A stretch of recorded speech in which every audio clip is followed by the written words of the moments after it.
Okay, welcome back to the Investigative Journal on this September 17th, 2015 day on our calendar. I'm your host, Greg Anthony, and you're listening to FirstAmendmentRadio.com. And you can listen to my show every evening from 6 p.m. to 7 p.m. on FirstAmendmentRadio.com.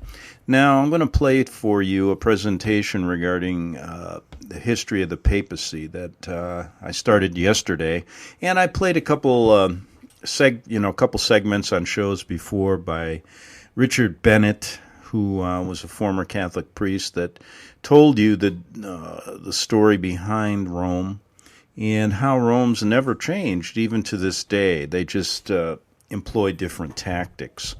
Now, I first became aware of the true Vatican when I lived in Rome for about 7 years. And it was a long process to learn what I did. And then what I found out, starting with the biggest bank scandal in the history of the church, I happened to be there during that. It opened my eyes to really all of the things that we've talked about since those years in the 1980s. And I can say without a doubt that Rome is no different today than it was during the Inquisition, during the Reformation, during World War II when it sponsored Hitler, during the genocide in Croatia. And their actions have taken more of a hidden approach, basically using this ecumenical movement, this unity movement, to gather all men in under a false Messiah. And you'll see that the same crimes are going on all over the place, just in different forms. Now, the Pope will be here on the 23rd. I thought this to be good to play for you so that you get an understanding of who this man represents and what our government represents, and why I said a long time ago that unless we understand this, unless we understand that our entire system is polluted, there is no hope. And you can play the Hegelian dialectic game in politics and war with these guys, and you're going to find that the synthesis they come up with is always for the benefit of the elite and for the Vatican-led New World Order. So let's play this presentation on the biggest secret revealed, the ugly crimes of the Pope. Such men are false apostles, deceitful workmen, masquerading as apostles of Christ. And no wonder, for Satan himself masquerades as an angel of light. And he's talking about the Vatican. It is not surprising, then, if his servants masquerade as servants of righteousness. Their end will be what their actions deserve.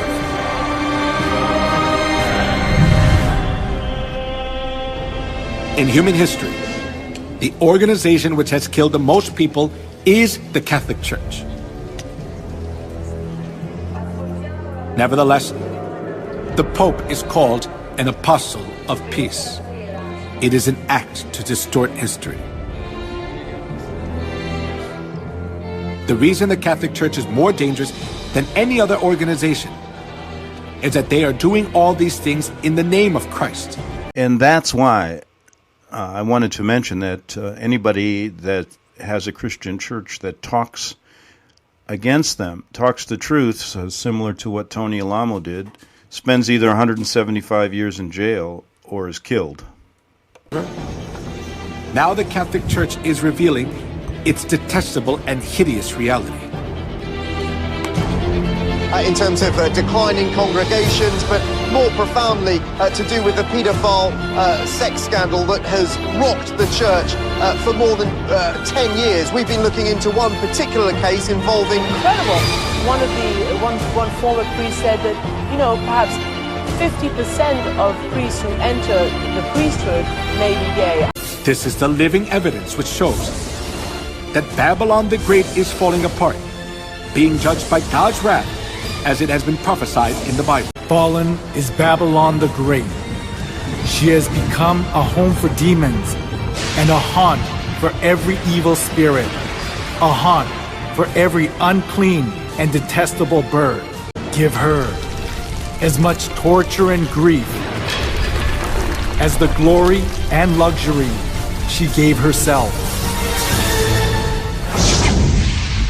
She will be consumed by fire. For mighty is the Lord God who judges her. God revealed the identity of Babylon through the way she looks outwardly, outward characteristics of Babylon. The woman was dressed in purple and scarlet, and was glittering with gold, precious stones and pearls. She held a golden cup in her hand, filled with abominable things and the filth of her adulteries. This title was written on her forehead: Mystery Babylon the Great, the mother of prostitutes and of the abominations of the earth. In the Bible, women refers to the church, and among numerous churches in the world, the church that is dressed in purple is the Catholic Church. The color of the traditional priest robe of the Catholic Church is purple and scarlet.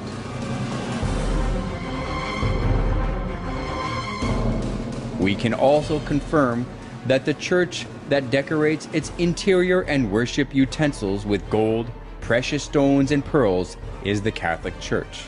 And in addition, it is only the Catholic Church that give Mass holding the golden cup, true to the words, "She held a golden cup in her hand."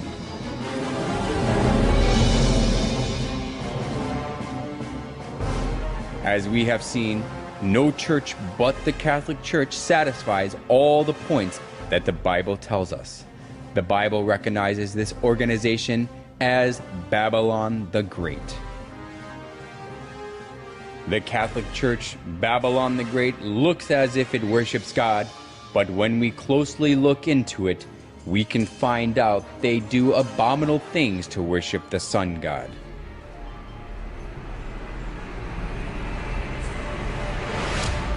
The Roman Catholic Church disguises itself as an angel of light, but it craftily introduced the customs of detestable idolatry and the sun worship of ancient Babylon.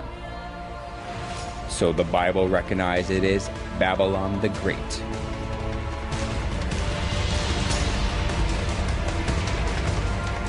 Then does the Bible call only the Roman Catholic Church Babylon?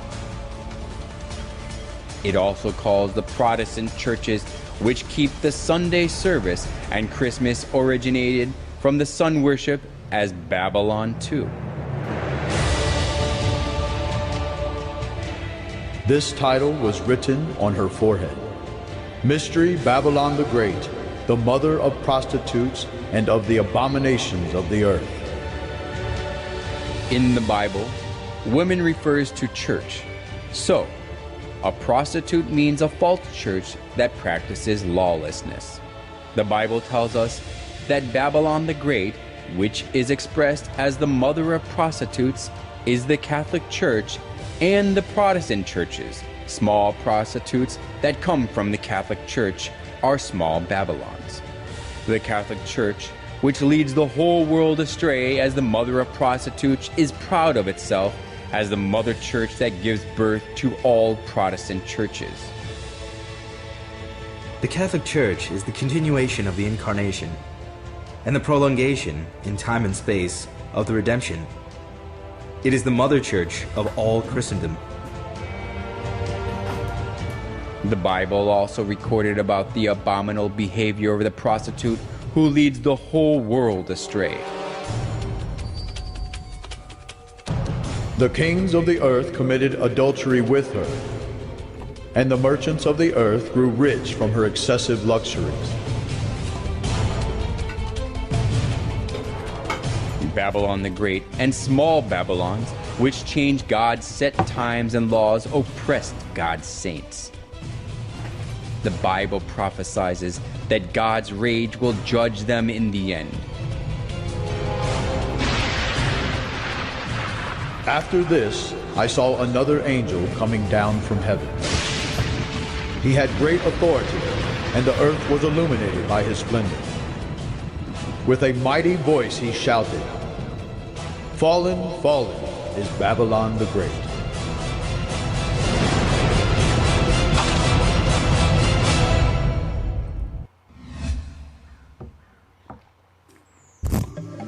Piazza di Spagna, where the movie Roman Holiday was filmed, just below the Spanish Steps, which became famous where Audrey Hepburn ate ice cream, there is a boat-shaped fountain, and we can see that the water is running out of the sculpture of the sun. And I might mention how many times I walked through that Piazza di Spagna and looked at that same fountain. And walked by it many times not knowing. And then once I figured some things out, the signs and symbols like this all over the Vatican are amazing. The head of the boat is embellished with the Pope's coat of arms and the papal tiara. The tiara is the symbol of the papacy. The fact that the tiara is at the head of the boat tells us that the Pope is the very person who leads the sun worship. It is easy to see the tiara in many places of the Catholic Church.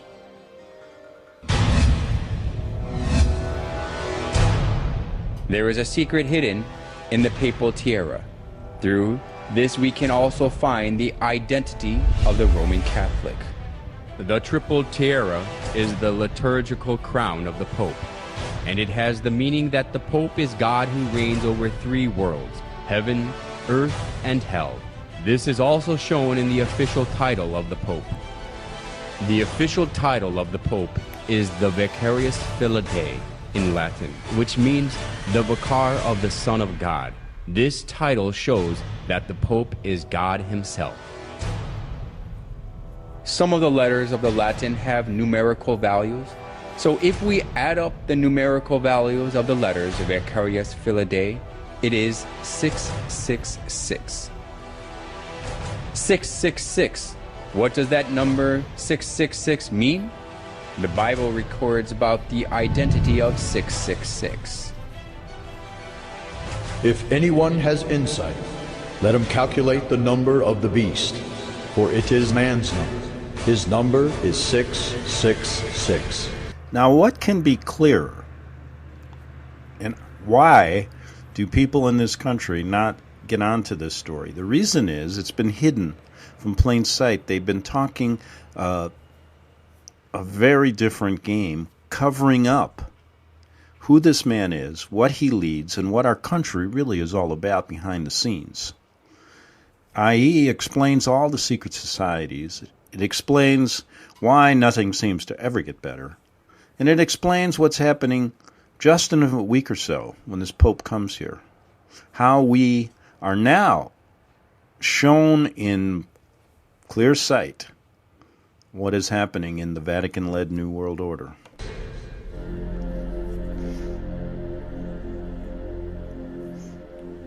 Every reformer, without exception, spoke of the papacy as the Antichrist. And why today are there only a few, and those few are persecuted, like Tony Alamo, who sits in jail for 175 years, like Tupper Saucy, like Alberto Rivera, like several others who have come out and stated the truth like the reformers. But why are most every one of the others working with the beast? You answer that question. The 666 is a figurative number, telling us the identity of Satan who stands against God. The prophecy of the Bible and the religious reformers with one voice clarifies that 666 and the beast refer to the Pope or the papacy that stands against God. Through the title of the Pope and the respectful treatment he receives, we can confirm again that the papacy stands against God. The Catholic Church calls the Pope God of the Earth.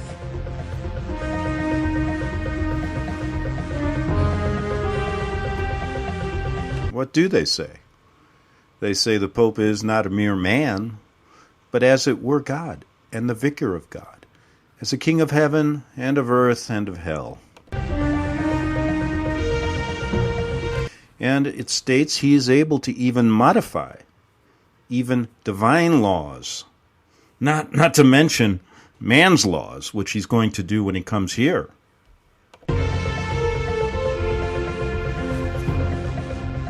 The Pope is a mere man, but the Catholic Church insists that he can modify God's laws as he pleases. And moreover, he is worshipped and served like God, and he enjoys all wealth, honor, and authority.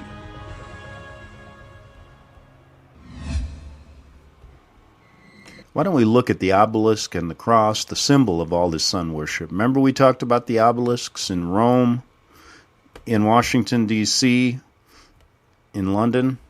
Let's look. The obelisk standing in the center of St. Peter's Square is closely related to sun worship.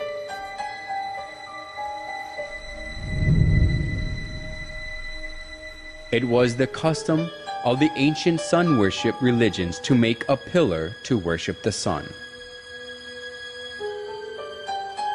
Obelisk was set up at a temple or tomb as a monument to worship the sun god.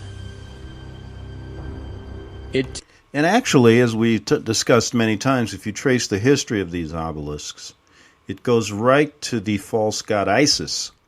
And isn't that an interesting coincidence that the biggest terrorist group in the country, in the world now, is called ISIS? Typically had a pyramid-like shape at the top, and the pyramid is the emblem of the sun god of the Egyptians, Ra. Like this, the obelisk was made for the sun god. Then, why are the obelisks, the symbol of the sun worship, set up in front of the Catholic churches? When we look carefully at the obelisk standing in front of the Catholic Church, it has the star-shaped divine light and cross, which are symbolize the sun.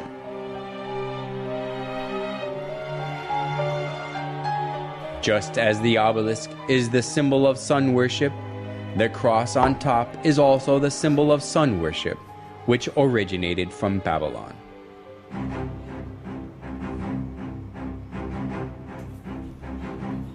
Crosses are also found in the murals of ancient Babylon and Assyria, especially the image of cross on the headband of the sun god Tammuz shows that the cross is originated in Babylon.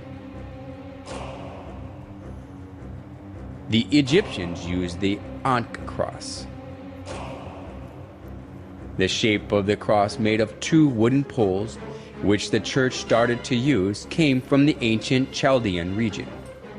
In the Chaldean Empire, the adjacent regions, including Egypt, the cross was used as a symbol of Tammuz. So, it is certain that the cross was made to worship the sun god.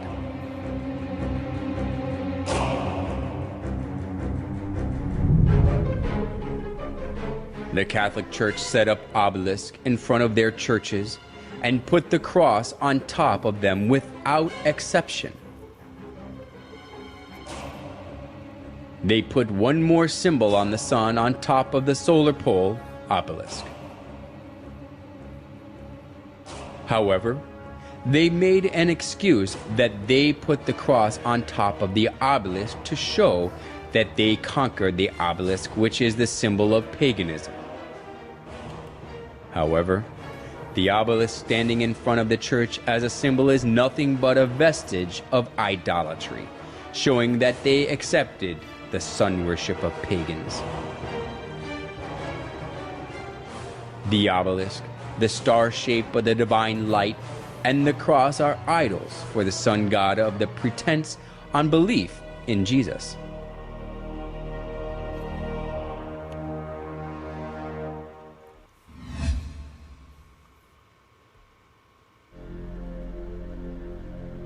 The Pantheon is the oldest monument still standing in Rome. The Pantheon was rebuilt in 125 AD by Emperor Hadrian and dedicated to every known god as well as the sun god, the supreme god of the Romans. Then Pope Boniface IV converted it into a Catholic church.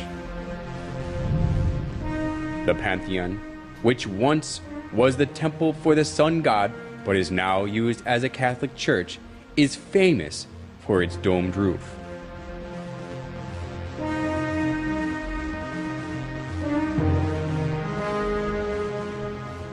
This domed roof is the figuration of the sky and the universe.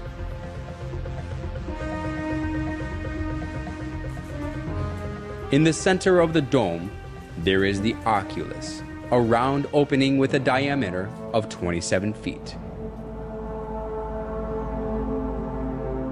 The sunlight from the oculus is reminiscent of the round sun in the sky. The sunlight coming through the oculus lightens the inside of the church, and it creates an effect of the presence of the sun in the church.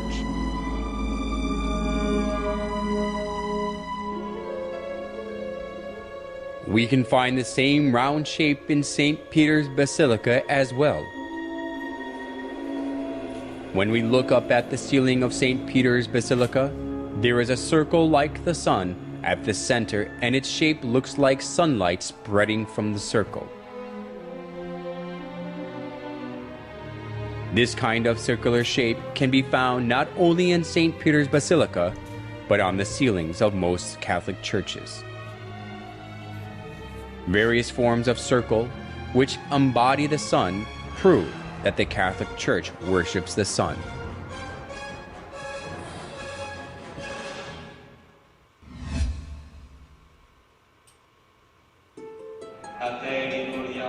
We can find another characteristic of the sun worship in the Catholic Church in their use of lamps and candles.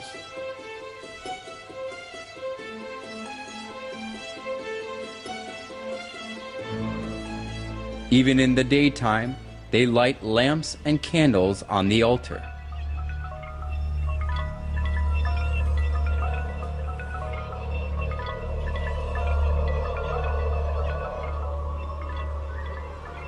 People buy the candles displayed before the statue of Mary, saints, and popes so that they can light the candle, put it on the altar, and pray. When starting the Mass or marching in procession after the Mass, the priest carrying the candle is always at the front.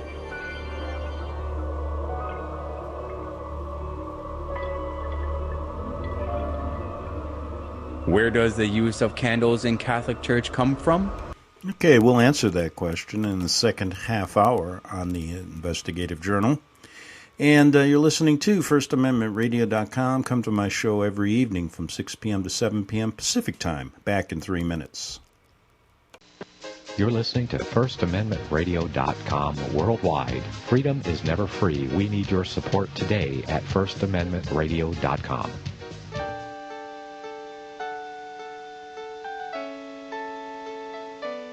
The program you are listening to is 100% sponsored by you, the listener, on this First Amendment Rights Media channel.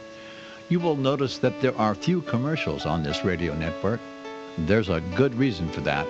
Corporate advertising dollars come with strings that limit program content. So without your help, these programs cannot continue on internet or our several affiliates.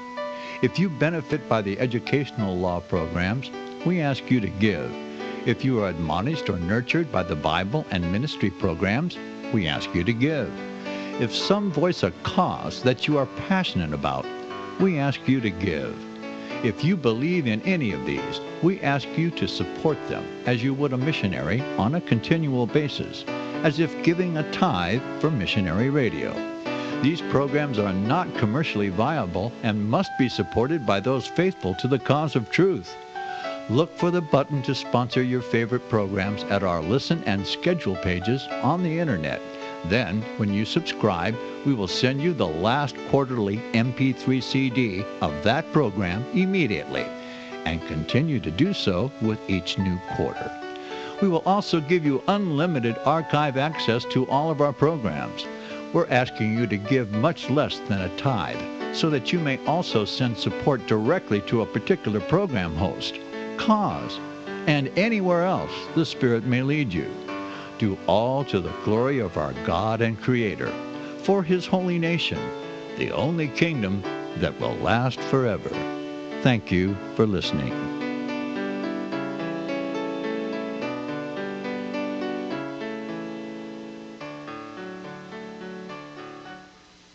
Since the beginning of time, kings have sought it, nations have fought for it. It has been traded, it has been borrowed, it has been purchased, it has been stolen. There's a reason for it. To secure the blessings of liberty to ourselves and to our posterity, invest with the security of gold and silver. Call Discount Gold and Silver Trading at 1-800-375-4188 or visit discountgoldandsilvertrading.net. Listen to Financial Survival with your host Melody Cedarstrom right here on FirstAmendmentRadio.com at 4 p.m. Eastern or 1 p.m. Pacific Time. Visit discountgoldandsilvertrading.net or call Discount Gold and Silver Trading at 1-800-375-4188. Toll free 1-800-375-4188. Okay, back for the second half hour, and let's answer that question regarding why are candles used in Catholic Church worship.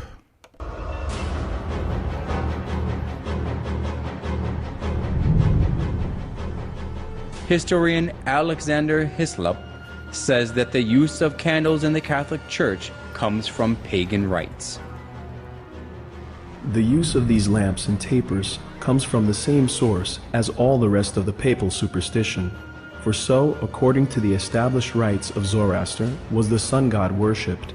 In the pagan processions also at Rome, the wax candles largely figured, accompanied by crowds of all sorts that were initiated in the same religion, all with flambeau or wax candles in their hands. In the Molucca Islands, wax tapers are used in the worship of Nito, or devil, whom these islanders adore.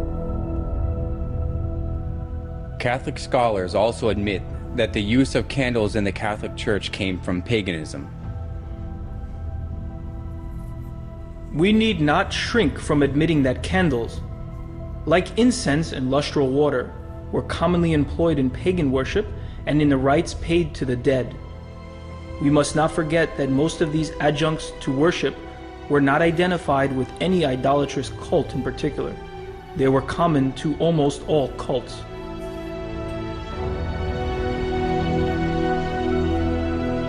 That was from the Catholic Encyclopedia. Candles commonly appear in numerous rites of pagans.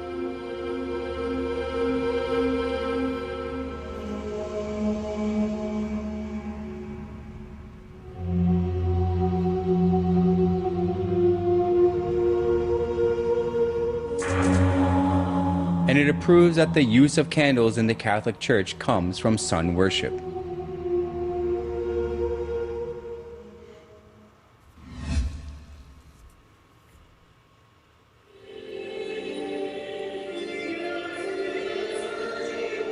The Catholic Church conducts a particular ceremony before the image of the sun. Watching their Mass, we can find out that it is closely related to sun worship. At the altar that has the image of the sun, the priest lifts up the round bread. They call it elevation and insist that they offer the bread to God. However, offering the round bread which takes after the image of the sun, and regarding the round bread as the sun god, has existed in the sun worship of paganism.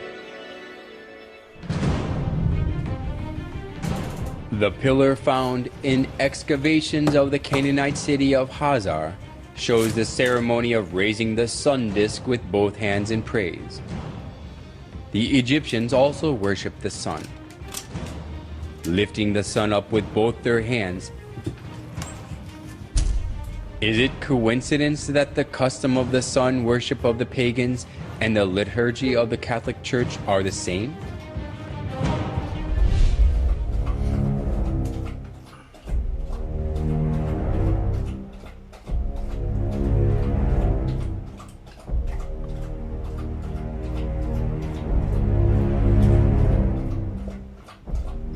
On special days, they put the bread in the sun-shaped frame and go parade through the streets for public display. The believers all kneel down before the bread to show their respect and adoration. Curiously enough, the monstrance, which is the vessel used to display the consecrated Eucharistic bread, has a sunburst pattern. On the altar where the priest offers the bread, there is also the shape of the sun.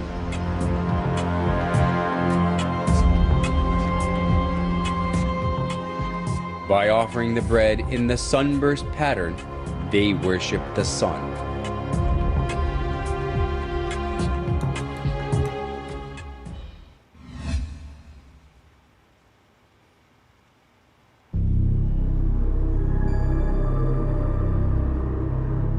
Around 2800 BC, there lived a hunter named Nimrod in Babylon, which was located between the Tigris and the Euphrates rivers. Whenever wild animals threatened the people, he protected them with his power.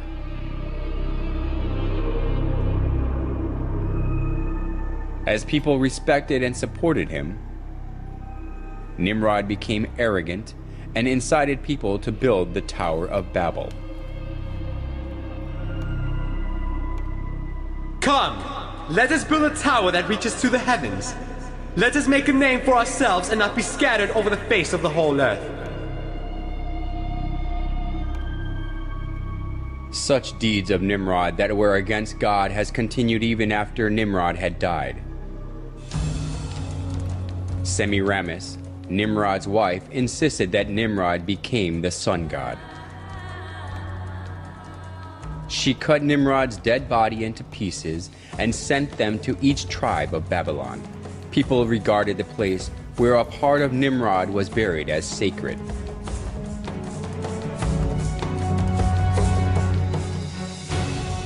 She also claimed that Nimrod was reincarnated as her son. The sun god Nimrod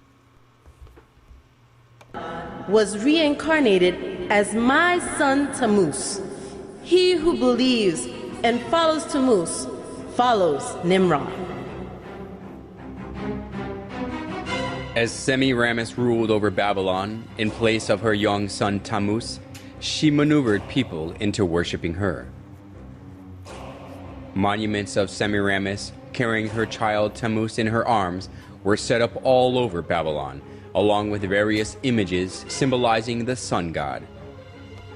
The sun worship and the mother-child worship, which was a scheme devised by Semiramis, put down roots as a religion of Babylon.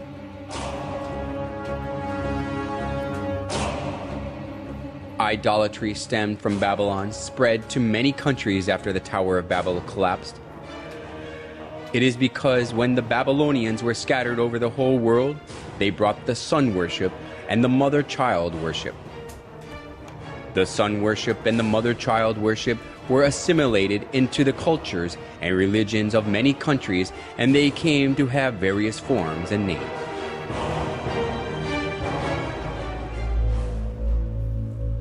Nimrod, the sun god, was known as Mithra in Persia, Sol in Rome, Ra or Horus in Egypt, and Apollo in Greece.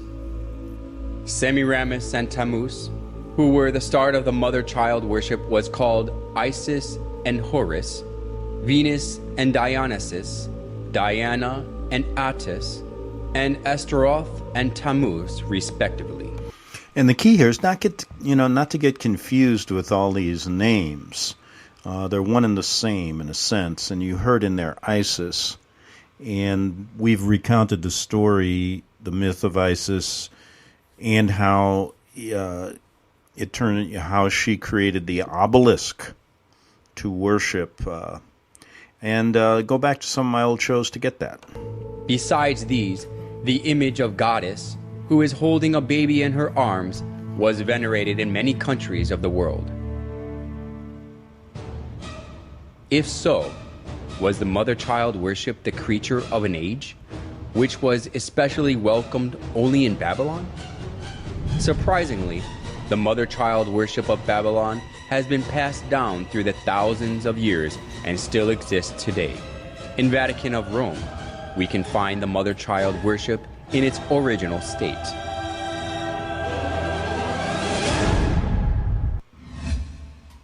Virgin Mary worship, the idolatry of the Catholic Church.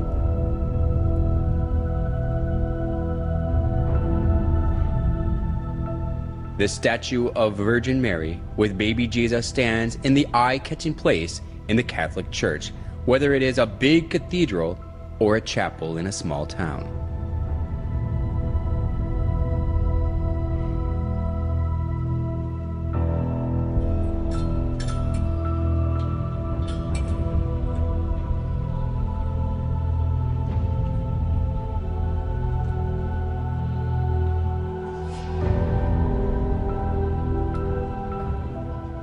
People show their respect before the picture or statue of Mary and pray.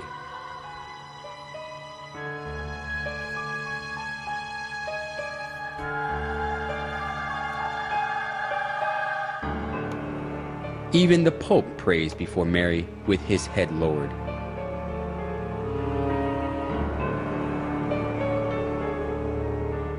Why do people praise and worship Mary, whom Jesus was born of?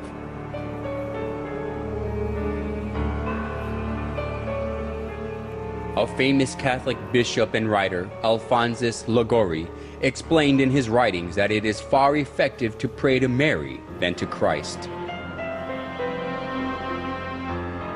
In the Franciscan Chronicles, it is related that Brother Leo once saw a red ladder, on the summit of which was Jesus Christ, and a white one on top of which was his most holy mother. And he saw some who tried to ascend the red ladder, and they mounted a few steps and fell. They tried again and again fell.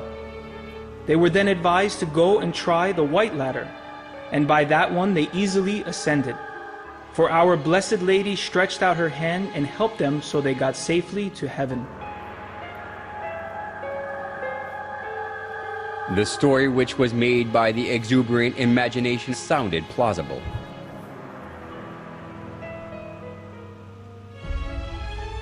We must never go to our Lord Jesus except through Mary, using her intercession and good standing with Him. We must never be without her when praying to Jesus.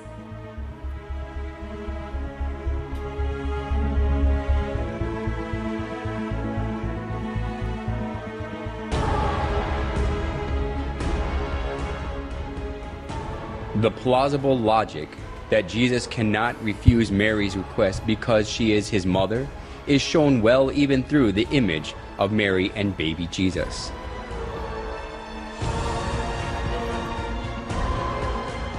In most cases, Jesus is nested in Mary's arms as a... They call Mary the Mother of God, which implies that she is above God.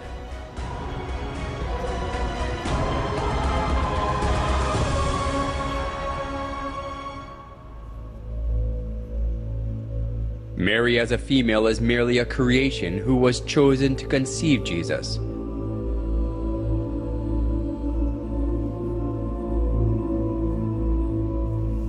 How ridiculous it is for a creation to be called the Mother of God, because God used her womb to be born in the earth.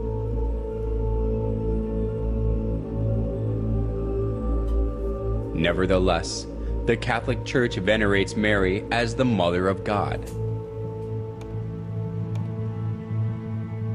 Mary worship of the Catholic Church reminds us of the mother-child worship of ancient Babylon.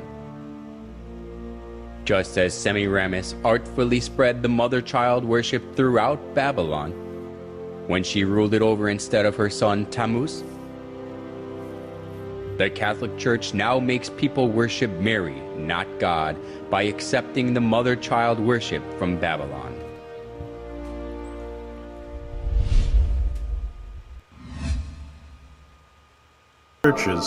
Catholic churches created on tombs. The Catholic Church regards it a great honor to keep the remains of the popes or saints in the church.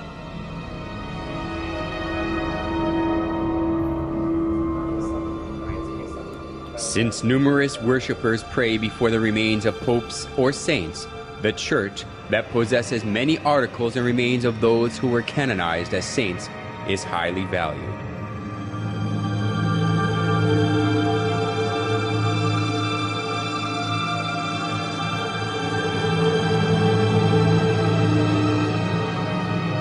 St. Mark's Basilica in Italy is said to have the remains of Mark.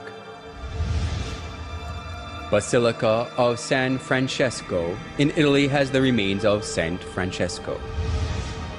And it is believed that the skulls of the wise men who visited baby Jesus are kept in the Cologne Cathedral in Germany. People kiss the displayed relics and the coffins that contain the remains and pray for God's blessings before them. The veneration of relics of the Catholic Church even took the form of decorating the church with human bones.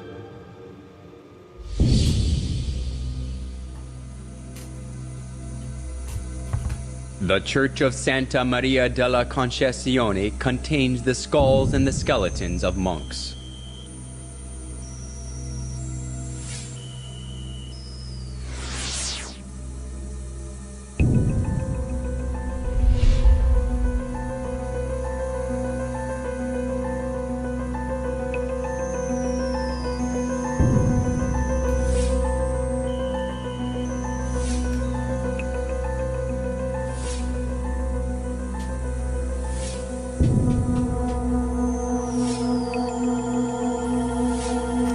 I always wondered about that when I used to visit these cathedrals in Italy. And what he's saying is absolutely Catholic church fact. in the Czech Republic is designed with the bones of over 40,000 human bodies, and it attracts people.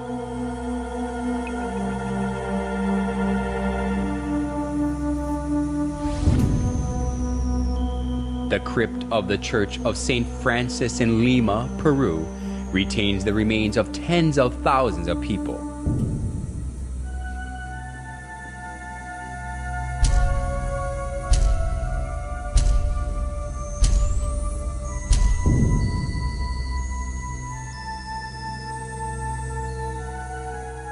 Usually, we shudder to think of the bones and coffins of dead people in the church.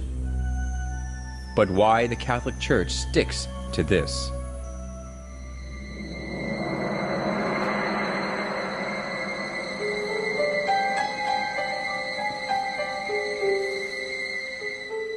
You will find that Catholics are encouraged to honor the saints by imitating their holy lives, by asking them to pray to God for us, and by showing respect for their remains, their images, and the like.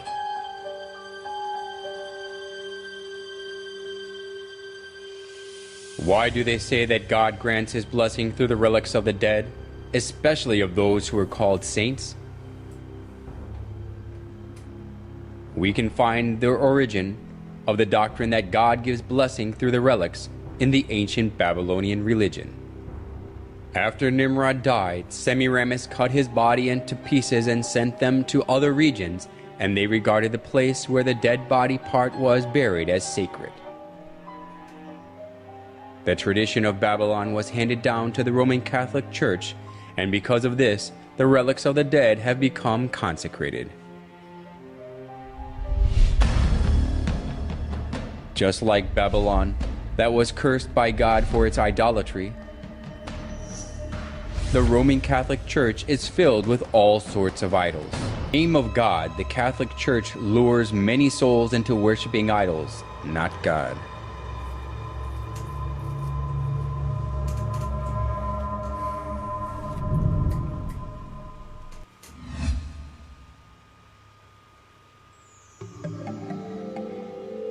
There are various forms of the sun in St. Peter's Basilica, which is one of the most important buildings of the Catholic Church. The sun disk is around the head of the statue of Peter, and the image of the sun is inscribed above his head. Including the image of the sun glittering with gold in the center of the basilica, we can find various sizes of the sun image beneath the high altar and every spiral columns.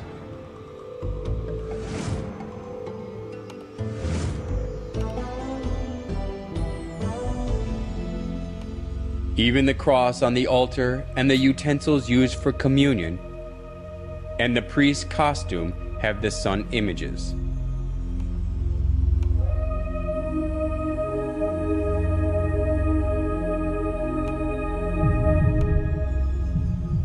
In every place of the Catholic Church, we can find the sun images in various sizes and forms.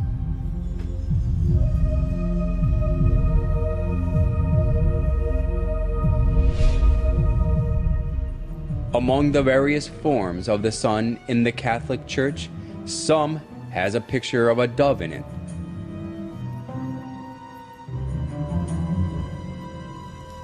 What relationship is there between the shape of the bird and the sun worship? In the ancient religion of sun worship, the sun god used to be depicted as a bird. The sun god depicted as a bird was originated in Egypt and spread to Rome. The sun of Assyria was represented as a winged bird, and the Egyptian sun god Ra and Horus are in the shape of a bird.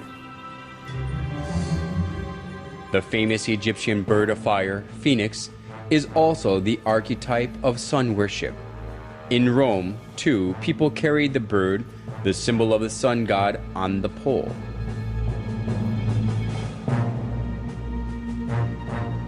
Then why does the high altar in St. Peter's Basilica have the image of the sun with the bird in it?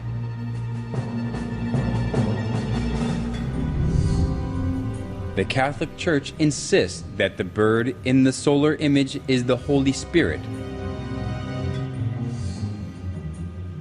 But this is a mere excuse.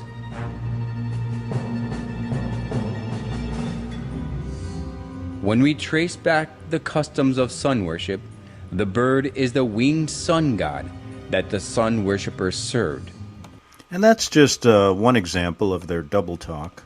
So when the man with the dress arrives here, remember who you're worshiping and who our government is worshiping and what this country really is all about. Hopefully this will help you to remember. Back tomorrow on the Investigative Journal. Visit crosstheborder.org, CROSS, crosstheborder.org, to get your print, EPUB, or PDF version of the book, The Rapture Will Be Canceled. That's crosstheborder.org. I know you all want answers, and believe me, so do I, and I'll do my best to get them. Despite Nicolas Cage's promise to do his best to get left behind rapture answers for us, don't hold your breath. Not everyone believes Left Behind is true prophecy. Some may even regard as conspiratorial the mainstream re-release of the Left Behind movie with actor Nicolas Cage portraying the main character as an attempt to further reinforce in the minds of all this perception of false prophecy in order to condition the masses for the play about to begin. If you want true Bible prophecy answers, get the book, The Rapture Will Be Canceled. The author exposes the Latin rapture origin, the 7-year tribulation deception, true Bible revelation of Daniel's 70 weeks, the abomination of desolation, the restrainer, America in the Revelation, the image of the beast and the mark of the beast, and the truth about God's chosen people, and so much more about Bible prophecy. This book will shatter the Left Behind paradigm of future events. Get the book, The Rapture Will Be Canceled. Visit crosstheborder.org, CROSS, crosstheborder.org, to get your print, EPUB, or PDF version of the book, The Rapture Will Be Canceled. That's crosstheborder.org.